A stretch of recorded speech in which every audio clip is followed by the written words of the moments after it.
Assalamualaikum Sobat Football United. Kali ini gue ingin ngobrol ringan terkait dengan Erik ten Hag. Dan juga situasi di Manchester United ya. Ada dua pemain yang memberikan komentarnya, yaitu adalah Marcus Rashford dan juga legenda Manchester United Rio Ferdinand. Erik ten Hag sendiri menuju musim kedua di Manchester United sejauh ini sudah menghabiskan 334 juta pounds, mendatangkan 1, 2, 3, 4, 5, 6, 7 pemain. Ini belum termasuk Rasmus Højlund, yang tentu saja angkanya lebih tinggi, akan membuat lebih tinggi daripada 334, mungkin mendekati 400 juta pounds. Mendatangkan Anthony, Casemiro, Lisandro Martinez, Christian Eriksen, Tyrell Malacia, Andre Onana, Mason Mount dan ada Rasmus Højlund. Dan Rasmus Højlund pun juga disebutkan bukan akan menjadi pemain yang terakhir. Sofyan Amrabat dikaitkan dengan ketat, dengan dekat ke Manchester United. Lalu juga kiper, situasi kiper menurut gue ini juga bisa jadi akan menambah lagi budget manajemen untuk Erik ten Hag. Lalu ya walaupun masih ada kemungkinan pinjam dan lain-lain, itu kan masih bisa terjadi. Sejauh ini sudah cukup banyak nih menurut gua uang yang atau support berupa uang ya di bursa transfer yang diberikan klub melalui manajemen Manchester United untuk mendukung Erik ten Hag. Erik ten Hag sering mengatakan kalau investasi ini sangat penting. Kalau ingin bersaing, maka harus melakukan investasi di Manchester United. Dan gue melihat klub atau manajemen ini sangat komitmen untuk melakukan hal tersebut. Mungkin Sobat Football United ada yang berpendapat langsung, ya ini kan berarti Glazer bagus dong mensupport klub. Enggak, menurut gue tetap enggak. Karena apa? Sumber uang itu dapatnya dari mana? Sumber uang itu dapatnya dari mana? Apakah dari memang uangnya dia sendiri ataupun dari hutang yang dibebankan ke klub, bukan ke Glazer, tapi dibebankan ke klub. Ini kan yang berbeda. Sehingga situasi keuangan klub untuk jangka panjangnya, hutangnya tentu saja akan bertambah. Sehingga dari utang yang bertambah itu Manchester United juga harus membayarnya kan, membayar lagi dari pendapatannya sendiri. Dimana kalau seandainya hal ini tidak terjadi, artinya hutang itu tidak dibebankan ke klub tapi ke pihak lain yang dimiliki oleh Glazer ataupun ada badan lain ya, atau ada perusahaan lain. Di antaranya Manchester United, kemampuan belanjanya di bursa transfer selanjutnya ini tentu saja akan semakin besar. Bisa juga dilihat bagaimana di laporan keuangan Manchester United nilai investasi dari sang owner, dari sang pemilik ini sangat kecil. Jadi walaupun dalam tanda kutip manajemen mengeluarkan dana yang besar untuk di bursa transfer dalam rangka untuk mendukung Erik ten Hag, gue tetap melihat dua hal. Nomor satu adalah ini tetap tidak merubah pandangan gue terhadap Glazer, bahwasannya ini manajemen Glazer tidak ingin menggunakan uangnya, tapi dia justru membebankan balik ini kepada klub ya. Artinya apa ya? Dia hanya melihat klub ini sebagai sapi perahan, kurang lebih demikian.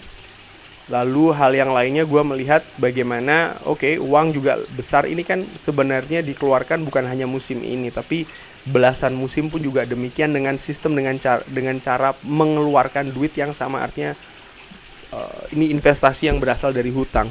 Cuman perbedaan yang gue lihat adalah bagaimana style atau gaya manajemen mengeluarkan uang ini dengan kerjasama yang lebih erat lagi dengan tim kepelatihan, dengan manajer, sehingga pemain-pemain yang didatangkan ini memang yang direkomendasikan oleh manajer. Manajer punya kekuasaan yang sangat besar, ikut terlibat dengan sangat dalam ketika mendatangkan pemain dan juga melepas pemain, dan ini sangat penting, di mana hal ini tidak terjadi di musim-musim sebelumnya di Manchester United. Gua selalu mengingat bagaimana perkataan dari seorang Louis van Gaal mengatakan kalau Manchester United pada saat itu ya, ini merupakan salah satu klub sepak bola terbesar di dunia, kurang lebih demikian, tapi diurus oleh orang-orang yang tidak becus di dunia sepak bola. Keputusan-keputusannya ini tidak bagus dari sisi sepak bola. Sementara Louis van Gaal dia bertanggung jawab dari sisi teknis prestasi klub, sehingga pada saat itu dia mengalami kesulitan yang cukup tinggi Dan kali ini gue melihat Erik ten Hag ini memiliki support, memiliki relationship yang jauh lebih bagus, jauh lebih tinggi lah kualitasnya dengan manajemen, sehingga performa pun bisa dilihat dari musim pertama sudah ada di sana dengan cukup drastis dibandingkan dengan musim-musim sebelumnya. Oke. Terkait dengan Erik ten Hag, ini ada wawancara sebenarnya dari The Overlap ya. Gue ambil ini dari United Plug, beberapa cuplikan bagaimana Erik ten Hag gayanya ini dilihat dari Marcus Rashford melihat ya. Erik ten Hag ini seperti apa gaya melatihnya. Disinggung tentang ketika Erik ten Hag mendrop Marcus Rashford ketika menghadapi Wolves karena terlambat. Marcus Rashford mengatakan kalau dia setuju dengan hukuman tersebut dari Erik ten Hag. Sebenarnya dia terlambat itu tidak banyak, cuma 45 detik, tapi dia sudah tahu kalau dia akan mendapatkan hukuman. Cuman terlambat nggak sampai 1 menit dihukum oleh Erik ten Hag. Erik ten Hag nggak main-main, Erik ten Hag pelatih yang sangat disiplin, dan dia juga ingin memegang dressing room. Tidak ingin dikendalikan oleh pihak lainnya, tapi dia betul-betul yang memegang kontrol. Dan dia pun menerapkannya dalam tanda kutip dengan tegas, konsekuen, dan bahkan kejam. Pemain sepenting Marcus Rashford di pertandingan Manchester United ketika terlambat ya, terutama ketika menghadapi Wolves, ya harus menerima konsekuensinya tidak dimainkan. Walaupun akhirnya dia turun dan menciptakan gol kemenangan, tapi Erik ten Hag ya tetap pada prinsipnya ya tidak memberikan Marcus Rashford ini menit bermain dari awal untuk menghukum sang pemain, dan ini juga bahkan diketahui oleh pihak lain termasuk pemain-pemain lain, dan menurut gue ini kan sesuatu hal yang sangat jelas, sangat tegas. Di sisi lain gue ingat juga ketika Manchester United kalah menghadapi Brentford, kalah telak, Erik ten Hag tahu pemain malas bergerak, lalu sesi latihan berikutnya dibuat lari 13 km. Yang uniknya Erik ten Hag pun juga ikut di dalamnya karena ikut bertanggung jawab bersama sang pemain, ingin menerapkan kebersamaan. Erik ten Hag tahu dan sering ditekankan di beberapa wawancaranya kalau persatuan itu sangat penting di dalam tim, bukan hanya antar pemain tapi juga dengan staf kepelatihan, dan dia juga ingin memperlihatkan kalau dia juga merupakan bagian penting bersama dengan pemain lain di dalam skuad Manchester United. Apa yang dirubah oleh Erik ten Hag ketika masuk? Marcus Rashford mengatakan ketika dia masuk, saya tidak pernah mendengar dia berbicara tentang 4 besar. Dia hanya ingin trofi. Tapi jelas berarti ambisi dari Erik ten Hag, India tidak melihat 4 besar. Walaupun ini sesuatu yang ditargetkan oleh manajemen, oleh klub di musim pertamanya, tapi Erik ten Hag sudah langsung melihat trofi, dan itu sudah didapatkan di musim pertamanya, yaitu adalah Carabao ya kan. Dan bahkan ada kemungkinan pada saat itu memperoleh trofi kedua di FA, tapi ya Manchester United selesai sebagai runner up. Cuman menurut gua bagaimana memang filosofi dan juga mentalitas dari Erik ten Hag ini adalah mentalitas pemenang, mentalitas untuk mendapatkan trofi-trofi, dan gua yakin sih akan terus berlanjut di musim ini. Marcus Rashford juga memberi komentar tentang memecahkan rekor mencetak gol terbanyak klub yang saat ini dipegang oleh Wayne Rooney. Marcus Rashford mengatakan kalau dia telah berbicara dengan Wayne Rooney, dan Wayne Rooney ingin Marcus Rashford ini memecahkan rekor tersebut. Gue pikir dia punya peluang yang besar kalau dia bisa konsisten mencetak gol seperti musim lalu, satu musim 30, satu musim 30 ataupun lebih. Ya gue yakin hanya soal masalah waktu sih. Yang penting bagaimana dia bisa konsisten bermain di kapasitas tertinggi dan juga situasi fisik ya, semoga tidak cedera. Lalu konsentrasi sih, jangan seperti 2 musim lalu di mana dia teralihkan ke hal-hal lain. Cuman dengan Erik ten Hag yang super disiplin, gue yakin ini akan bisa memacu. Tinggal bagaimana sang pemain menerima ya hal-hal dari sang pelatih, tidak memberikan terlalu banyak reaksi balik sih, menurut gue itu sangat penting. Marcus Rashford juga memberikan komentar tentang bagaimana pre-season di bawah Erik ten Hag dibandingkan dengan manajer-manajer sebelumnya. Erik ini merupakan salah satu manajer yang paling keras yang pernah yang saya katakan ya. Secara lari banyak, lalu juga passing banyak, dan ini merupakan tentang konsentrasi mental. Ketika Anda capek, lelah, ini susah untuk berkonsentrasi. Wow, dari sini gue langsung mengambil informasi bahwasanya di pre-season nampaknya latihan fisik ini merupakan hal yang juga ditekankan betul oleh Erik ten Hag. Dan gue melihat kenapa Manchester United kalah mungkin ketika menghadapi Real Madrid, dan juga ketika menghadapi Borussia Dortmund, fokus tidak konsisten di sana. Mungkin karena latihan fisik yang terlalu tinggi. Dan apakah ini membuat gue khawatir? Antara ya dan tidak. Artinya ini kan sekali lagi masa persiapan. Fisiknya digenjot dan diimplementasikan di lapangan ternyata memang belum siap betul. Cuman kan ini pastinya akan ada hal lain yang diproses juga oleh tim kepelatihan. Hal ini mengingatkan gua di Piala Dunia 2002 Korea Selatan, ketika itu dilatih oleh Guus Hiddink. Di pertandingan uji coba banyak menelan kekalahan karena memang pemain ini dipaksa betul untuk latihan fisik dengan konsentrasi yang sangat tinggi. Banyak kekalahan, bahkan Guus Hiddink ini menerima banyak kritikan ya, bahkan juga dalam tanda kutip ancaman supaya dia meninggalkan tim, artinya berusaha untuk diturunkan, tapi dia tetap memegang prinsip. Dan ketika Piala Dunia berlangsung justru Korea Selatan tampil luar biasa, tampil meledak dengan apa? Dengan pergerakan yang sangat cair sepanjang 90 menit, dan ini diakui oleh banyak tim dan ini menyulitkan mereka karena pemain Korea Selatan secara aktif terus bergerak 90 menit. Dasarnya apa? Ya fisik. Kenapa kok bisa bagus? Karena ditempa ya di waktu-waktu sebelum Piala Dunia berlangsung. Mudah-mudahan ini juga yang terjadi di Manchester United, artinya kita bisa melihat Manchester United yang jauh lebih bagus secara permainan pastinya dan juga secara hasil di kompetisi resmi. Sehingga gua sih Manchester United kalah di pre-season, tapi pre-season is pre-season. Itu adalah uji coba yang memang untuk menguji dan untuk mencoba, bukan untuk melihat terlalu ke hasilnya, tapi bagaimana ke prosesnya. Marcus Rashford memberikan komentar juga tentang kelemahannya ya. Menurut Marcus Rashford, kelemahannya itu ada di kaki kiri dan juga heading. Dia terus bekerja di sisi tersebut. Dan dia berpikir dia seharusnya lebih banyak mencetak gol dari heading. Dia bisa melakukannya.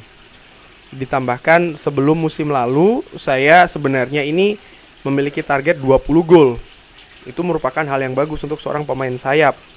Tapi musim lalu dia mencetak 30 gol. Dia ingin mencoba untuk mencetak gol lebih untuk musim depan. Menuju ke akhir musim yang lalu dia memiliki banyak cedera dan dia tidak berada di situasi yang terbaik. Lalu setelahnya ketika dia mulai mencetak gol yang sebenarnya tidak banyak. Tanpa hal tersebut, dia sebenarnya berpikir kalau dia bisa mencetak 35 sampai 40 gol. Wah, bagaimana Marcus Rashford ini sangat percaya diri ya.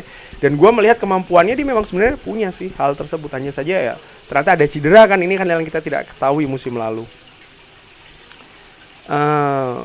Dia juga sangat menyukai menang dengan Manchester United. Kita ini sebenarnya sangat dekat ya dengan proses yang lebih baik di Manchester United, tapi mereka juga terus harus bekerja. Komentar Marcus Rashford tentang Erik ten Hag lainnya adalah kalau Erik ten Hag ini merupakan pemain atau manajer pemenang dan dia menginginkan kita ini untuk bermain bagus secara individu dan juga secara kolektif. Dan dia sangat menginginkan kita untuk memenangkan trofi. Mengenai kekalahan yang diterima oleh Manchester United, Marcus Rashford mengatakan kita selalu tahu bagaimana untuk kembali dari kekalahan-kekalahan tersebut. Kekalahan dari rival dan mencetak kebobolan banyak gol itu sangat buruk. Oke, gua ulangi. Tentang Marcus Rashford, dia mengatakan kalau kita tahu bagaimana caranya kembali dari kekalahan-kekalahan berat tersebut. Tidak ada perasaan yang lebih buruk ya dibandingkan kalah menghadapi rival dan juga kalah dengan banyak gol. Kita selalu menganalisa pertandingan setelahnya.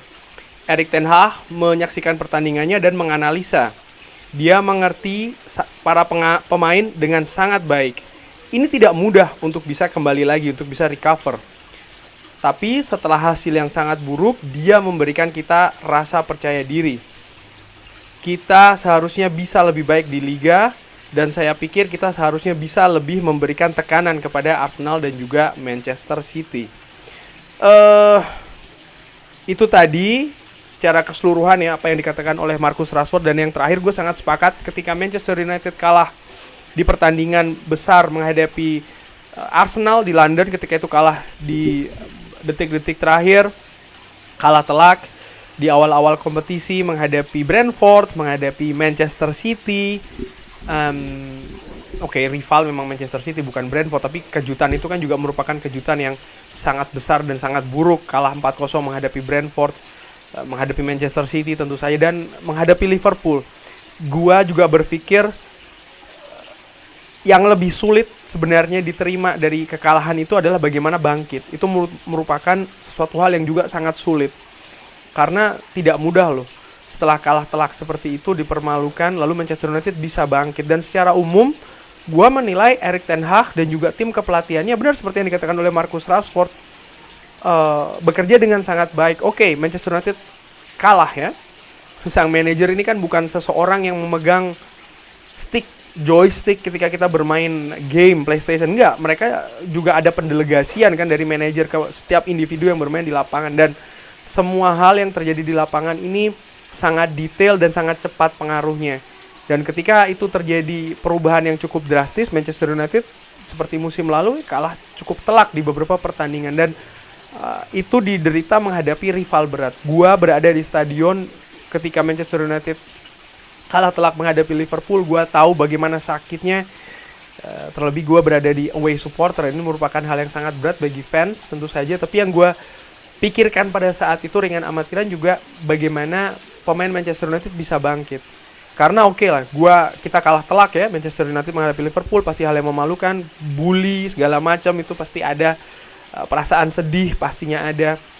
Tapi kita kan juga ada harapan ini di pertandingan-pertandingan selanjutnya. Nah, bagi para pemain dan juga tim kepelatihan kan tidak berhenti di situ. Mereka harus bangkit. Kita berharap, tapi mereka yang harus melakukannya. Dan ini kan bukan hal yang mudah, hal yang sulit, tapi Erik ten Hag mampu melakukan hal itu. Kenapa? Faktor terbesarnya seperti yang Marcus Rashford katakan, dia sudah mengerti nih. Dia sudah mengerti karakter dari para pemainnya secara individu maupun juga secara kolektif, dan ini dilakukan dengan tempo yang menurut gue cukup cepat. Tinggal sekarang bagaimana Erik ten Hag bisa lebih mengimplementasikan lagi sisi teknis di dalam strategi-strategi yang ingin dia terapkan di atas lapangan, sistem permainan ya kan, filosofi mungkin yang lebih lebih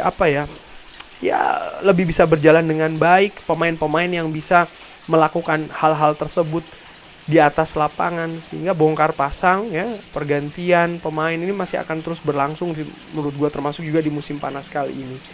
Dan harapan gua Marcus Rashford ya bisa lebih fokus lagi musim depan, konsentrasinya. Di samping juga gua berharap dia tidak ada gangguan fisik, cedera, karena seperti yang dikatakan tadi, ternyata gangguan fisik itu juga melanda musim lalu sehingga dia tidak akhir musim sehingga dia tidak bisa maksimal penampilannya. Gue harapkan musim depan itu tidak terjadi, dia bisa tampil fit sepanjang musim. Dan Manchester United tentu saja dengan Erik ten Hag yang lebih mengerti lagi tentang kondisi skuadnya, bisa lebih meminta para pemainnya untuk mengimplementasikan itu tadi ya, sisi teknis strategi dengan lebih lancar lagi di atas lapangan. Karena kemarin musim lalu gue melihat sebenarnya permainan yang diinginkan oleh Erik ten Hag sudah terlihat ya, permainan agresif, menyerang, banyak pergerakan, pressing. Cuman kan masih belum bisa dilakukan secara konsisten. Ada banyak faktor di sana, gak ingin gue bahas kali ini, tapi gue berharap faktor-faktor tersebut bisalah diperbaiki untuk musim depan. Kurang lebih demikian bagaimana Sobat Football United. Terima kasih sudah menyaksikan. Tolong doakan gue sekeluarga sehat-sehat selalu, dan gue selalu mendoakan insya Allah Sobat Football United juga sekeluarga sehat-sehat selalu, sehat-sehat sekeluarga. Jangan lupa like, subscribe. Assalamualaikum warahmatullahi wabarakatuh.